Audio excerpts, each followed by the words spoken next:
Hello student, मेरा नाम अवधेश और आज के वीडियो में हम लोग देखेंगे मॉलिक्यूलर बेसिस ऑफ इनहेरिटेंस में अगला टॉपिक, जो कि बहुत ही इंपॉर्टेंट टॉपिक है एग्ज़ाम की तरह, एग्ज़ाम से बोर्ड के एग्ज़ाम के लिए भी और बोर्ड और एनसी और नीट के एग्ज़ाम के लिए भी।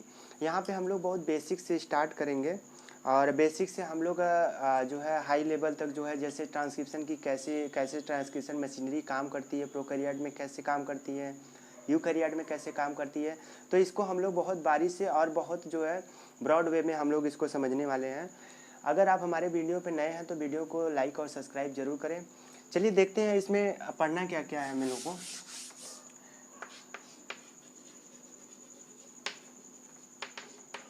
ट्रांसक्रिप्शन, देखिए ट्रांसक्रिप्शन जैसे कि हम लोग पढ़ रहे थे, डीएनए पढ़े थे और रिप्लिकेशन हम लोगों ने जब पढ़ा था, रिप्लिकेशन में हम लोगों ने क्या पढ़ा था, रिप्लिकेशन में यही पढ़ा था कि होल क्रोमोजोम्स का जो है डुप्लीकेशन हो जाता है। तो नया क्रोमोजोम्स का जो है, सपोज क्रोमोजोम्स डीएनए है, डीएनए बी बन गया, तो पूरे होल क्रोमोजोम्स का यहाँ पे डुप्लीकेशन हो रहा था रिप्लिकेशन के केस में। जब हम लोग ट्रांसक्रिप्शन के केस में बात करते हैं तो यहाँ पे किसी पर्टिकुलर एक सेगमेंट को, जैसे सपोज ये डीएनए है, अगर इसको हम लोग इस तरह से स्टडी करें तो ट्रांसक्रिप्शन को, जैसे सपोज ये डीएनए है, तो डीएनए में किसी एक पार्ट को जो है हम स्टडी करते हैं। सपोज जीन ए है तो इसको हम लोग स्टडी करते हैं, तो ये जो है ट्रांसक्राइब होता है, ये जो है ट्रांसक्रिप्शन में पार्टिसिपेट करता है।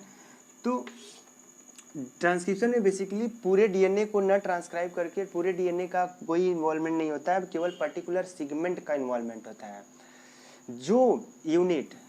जो डीएनए की यूनिट ट्रांसक्रिप्शन में पार्टिसिपेट करती है उसको हम लोग बोलते हैं सिस्ट्रॉन। ठीक। और जो यूनिट रिप्लिकेशन में, जो रिप्लिकेशन में जो हो रहा था उसको हम लोग क्या रिप्लिकॉन बोले थे। तो ये चीज़ याद रखिएगा, जो यूनिट डीएनए ट्रांसक्रिप्शन में पार्टिसिपेट करती है उसको हम लोग बोलते हैं सिस्ट्रॉन।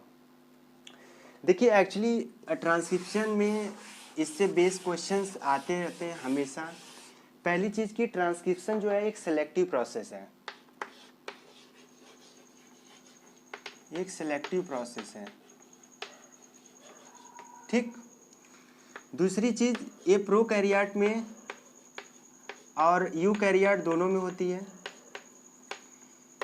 जैसा कि प्रोकैरियोट के केस में देखा जाता है, तो प्रोकैरियोट के केस में जैसे एक डीएनए है तो उस डीएनए में एक ही बार अगर एंजाइम बाइंड करता है तो पूरे स्ट्रैंड की सिंथेसिस करके एमआरएनए की सिंथेसिस करा देता है, तो आरएनए बना देता है। तो एक से अधिक जीन ए बी सी, इसको हम लोग पढ़ेंगे आगे से ओपेरान मॉडल में। तो प्रोकैरियोट के केस में एक ही प्रमोटर सभी जीन के रेगुलेशन को कंट्रोल करता है, इसलिए इसको बोलते हैं हम लोग क्या, पॉलीसिस्ट्रोनिक। और यूकैरियोट के केस में एक प्रमोटर एक जीन के लिए रिस्पॉन्सिबल होता है, इसको बोलते हैं मोनोसिस्ट्रोनिक।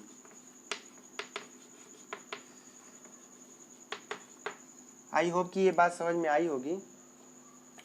प्रोकैरियोट में ढेर सारे जीन को एक ही प्रमोटर कंट्रोल करता है, यूकैरियोट के केस में एक ही प्रमोटर एक जीन को कंट्रोल करता है, तो इसको हम लोग बोलते हैं मोनोसिस्ट्रोनिक। देखिए जब हम इसकी ट्रांसक्रिप्शन की अगर हम बात करते हैं तो ट्रांसक्रिप्शन की बेसिक को समझना बहुत ज़्यादा इंपॉर्टेंट होता है। और बेसिक, यहाँ से बेसिक से ही क्वेश्चंस काफ़ी, नीट 2018 में एक क्वेश्चन जैसे आया है, अभी हम लोग उसको सॉल्व करेंगे कैसे। देखिए इसको करते हैं। जैसे ट्रांसक्रिप्शन में बेसिकली होता क्या है, ये डीएनए है, डीएनए से क्या बनता है, आरएनए बनता है। और आरएनए कैसे बनेगा, in the presence of enzyme.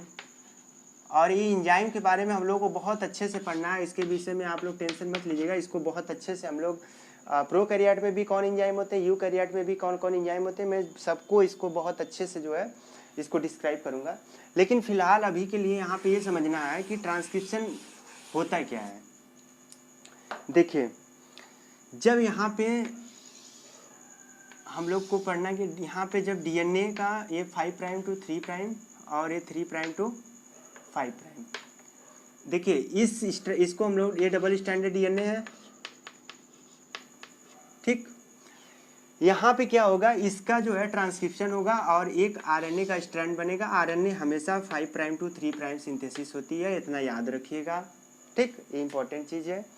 देखिए इसमें होता क्या है, जो डीएनए, सपोज यहाँ पे जो आरएनए बना है, इस आरएनए का स्ट्रैंड जिसके सिमिलर होगा उसको हम लोग बोलेंगे कोडिंग स्ट्रैंड। माना जैसे इसको हम लोग अगर लेबल करें ए टी जी सी जी टी ए, इसके ठीक कॉम्प्लीमेंट्री, ठीक इसका अपोजिट ये बाइंडिंग होगी, इससे टी टी ए और सी जी सी ए टी, ठीक।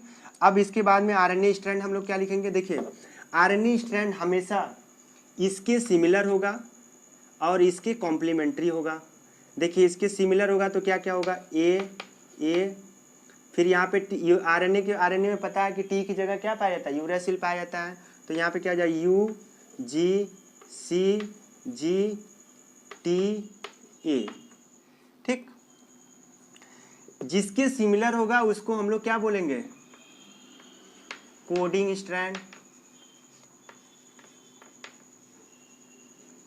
या इसको बोलते हैं हम लोग सेंस डीएनए, सेंस स्ट्रैंड। जिसके कॉम्प्लीमेंट्री होगा उसको हम लोग बोलेंगे क्या, टेम्पलेट स्ट्रैंड,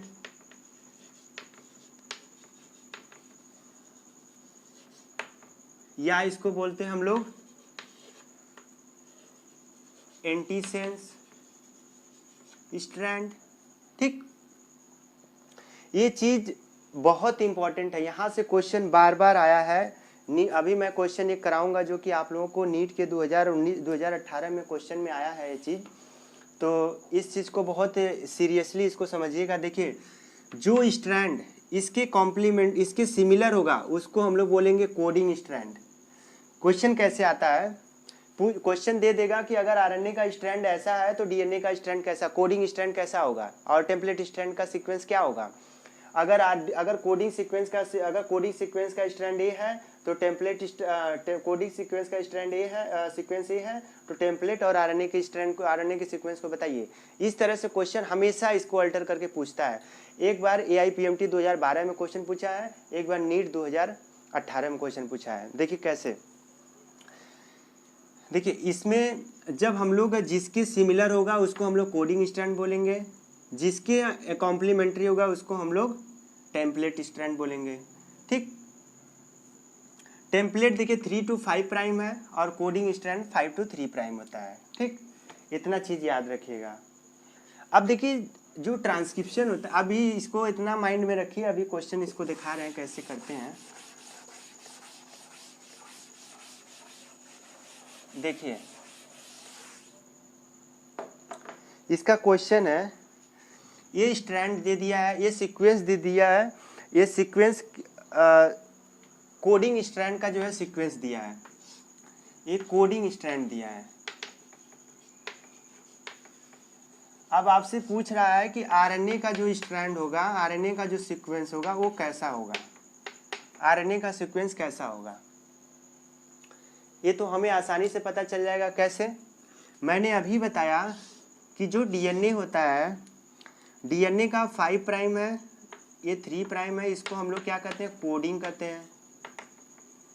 अगर हम कोडिंग को, सपोज ये कोडिंग स्ट्रैंड है, कोडिंग को हम इसी जगह अगर फीड कर दें, A G T A T G C A T, ठीक। तो इसके अगेंस्ट जो है टेम्पलेट को बना लीजिए, T C C A T A C G T A, हो गया, ये टेम्पलेट हो गया। ये कौन हो गया, 3 to 5 प्राइम हो गया। अब आरएनए का स्ट्रैंड हमसे पूछ रहा है, आरएनए का सीक्वेंस क्या होगा, तो आरएनए का सीक्वेंस इससे इजीली निकाल सकते हैं। मैंने बोला कि जो आरएनए का सीक्वेंस होगा उस सीक्वेंस को हम लोग इसके सिमिलर लिखेंगे। सिमिलर कैसे लिखेंगे, ए जी टी की जगह क्या हो जाएगा, यूरासिल, और फिर ए, फिर इसके बाद यूरासिल, फिर जी, फिर सी, फिर ए, फिर यूरासिल। ये स्ट्रैंड हमारा होगा। ये क्या हो जाएगा, 5 प्राइम to 3 प्राइम हो जाएगा, और इसको हम क्या कहेंगे, टेम्पलेट कहेंगे। इससे हमें क्या हो गया, तीनों स्ट्रैंड हमें पता चल गया, टेम्पलेट भी पता चल गया, आरएनए का सीक्वेंस भी पता चल गया। ये क्वेश्चन आपका 2018 के नीट में आया है। कितना सिंपल क्वेश्चन था कि कोडिंग सीक्वेंस हमें दे दिया था, कोडिंग सीक्वेंस हमने इस तरह से लाइन किया, उसकी कॉम्प्लीमेंट्री हमने उसका अपोजिट स्ट्रैंड बना लिया, उसकी स्ट्रैंड बनाने के बाद हमने क्या किया, आरएनए का सीक्वेंस वहां से पता कर लिया। ठीक, इसी प्रकार से देखिए क्वेश्चंस आते हैं, जब भी क्वेश्चंस इस तरह से आते हैं तो इसी तरह इसको, अब देखिए एक क्वेश्चन और आया है, इसी तरह एक क्वेश्चन और देख लीजिए। देखिए इसका ये जो सीक्वेंस है, ये सीक्वेंस किसका दिया है, टेम्पलेट स्ट्रैंड का दिया है। ये टेम्पलेट स्ट्रैंड का सीक्वेंस दिया है, इससे हमें पूछ रहा है कि कोडिंग सीक्वेंस का स्ट्रैंड कैसा होगा। हमसे इसमें पूछ रहा है इसका कॉम्प्लीमेंट्री स्ट्रैंड जो है, इसका जो कॉम्प्लीमेंट्री स्ट्रैंड है वो कैसा होगा।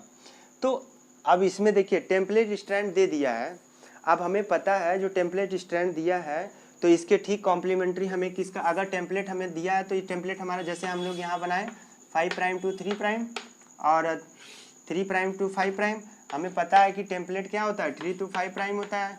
अगर हम टेम्पलेट यहाँ पे रख दें तो ये हमारा कोडिंग होगा। अब हमसे ये कोडिंग पूछ रहा है, तो कोडिंग पूछ रहा है तो इसको हम क्या करेंगे, यहाँ पे रख देंगे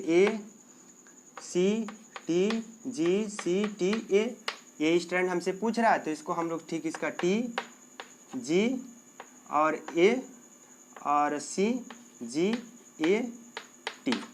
यही सीक्वेंस हमारा सही है, आंसर ऑप्शन में दिया है, तीसरा ऑप्शन इससे सही है।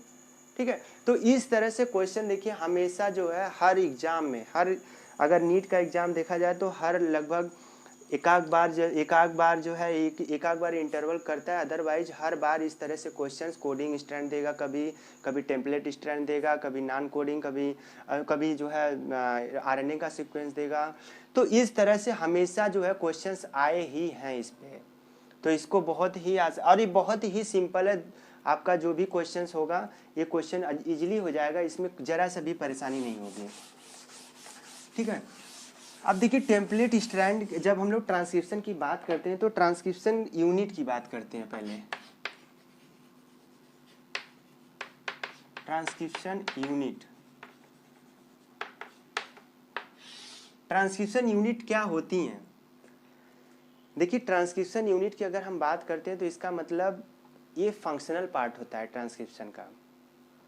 फंक्शनल पार्ट इट मीन्स कि जैसे ट्रांसक्रिप्शन जब डीएनए से आरएनए बन रहा है, जब डीएनए से आरएनए बन रहा है तो ये आरएनए जो बनने की प्रक्रिया है ये कहाँ हो रही है, ये इसी ट्रांसक्रिप्शन यूनिट में ही हो रही है। और ट्रांसक्रिप्शन यूनिट में बेसिकली क्या क्या आता है जरा इसको देख लेते हैं। देखिए बहुत बेसिक है, हम लोग इसका मैकेनिज्म बहुत अच्छे से पढ़ेंगे। ट्रांसक्रिप्शन यूनिट में क्या क्या आता है, देखिए प्रमोटर,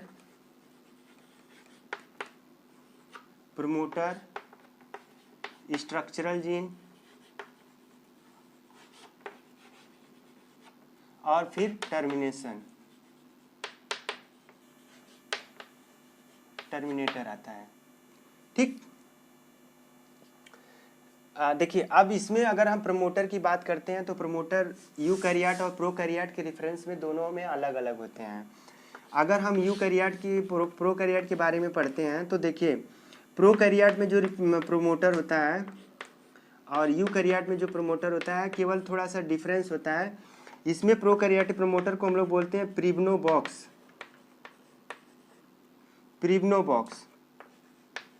इसको हम लोग बोलते हैं हुगनेस बॉक्स। इसके बारे में बहुत अच्छे से पढ़ना है, अभी इसके बारे में बहुत ज़्यादा टेंशन लेना की ज़रूरत नहीं है। इसका जो सीक्वेंस होता है ये इम्पोर्टेंट होता है, TATAA, ये सीक्वेंस होते हैं इसके बारे में काफ़ी अच्छे से। और स्ट्रक्चरल जीन जो होता है, स्ट्रक्चरल जीन में वही कोडिंग और टेम्पलेट स्ट्रैंड आते हैं। स्ट्रक्चरल जीन ऐसा डीएनए का वो पार्ट जो कि किसी फंक्शनल प्रोटीन को, फंक्शनल आरएनए को बनाने में पार्टिसिपेट करता है, उसको स्ट्रक्चरल जीन कहते हैं।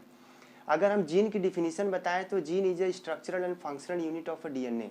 ठीक है, टर्मिनेटर सीक्वेंस, टर्मिनेशन सीक्वेंस जो होता है, टर्मिनेशन पे जहाँ पे हम लोग का आरएनए ट्रांसक्रिप्शन स्टॉप होता है, ट्रांसक्रिप्शन तो तीन टर्मिनेट स्टॉप होता है, 3 टर्मिनेशन सीक्वेंस होते हैं, UA, UAA, UAG और UGA। ये 3 टर्मिनेशन सीक्वेंस है, इसको याद कर लीजिएगा। ये 3 टर्मिनेशन सीक्वेंस है, जहाँ पे ये सीक्वेंस आएंगे वहाँ पे ट्रांसक्रिप्शन स्टॉप हो जाता है। तो ये तो रहा बेसिक जो है कैसे ट्रांसक्रिप्शन होता है, ट्रांसक्रिप्शन की क्या मैकेनिज्म है, ट्रांसक्रिप्शन कैसे एक डीएनए से आरएनए बनता है, जो डीएनए से बनता है उसको कोडिंग और टेम्पलेट क्या स्ट्रैंड होते हैं, प्रमोटर और ट्रांसक्रिप्शन यूनिट क्या होती हैं। तो ये तो रहा बेसिक रहा। अब हम लोग आगे की जो वीडियो है उसमें पढ़ेंगे mechanism of transcription in prokaryote as well as in case of eukaryote. तो बहुत ही अच्छे से इसको पढ़ना है और ये क्वेश्चंस का यहाँ से क्वेश्चंस काफ़ी अच्छे अच्छे क्वेश्चन बनते हैं, साइंटिफिक मतलब हायर लेवल के भी क्वेश्चंस यहाँ से बनते हैं। ठीक है, तो हम लोग पूरा इसको अच्छे से डिस्कस करेंगे और फिर बाद में कि बाद में इसको करने से क्वेश्चंस करने में इसमें कोई प्रॉब्लम नहीं होगी। ठीक है, ओके, थैंक यू।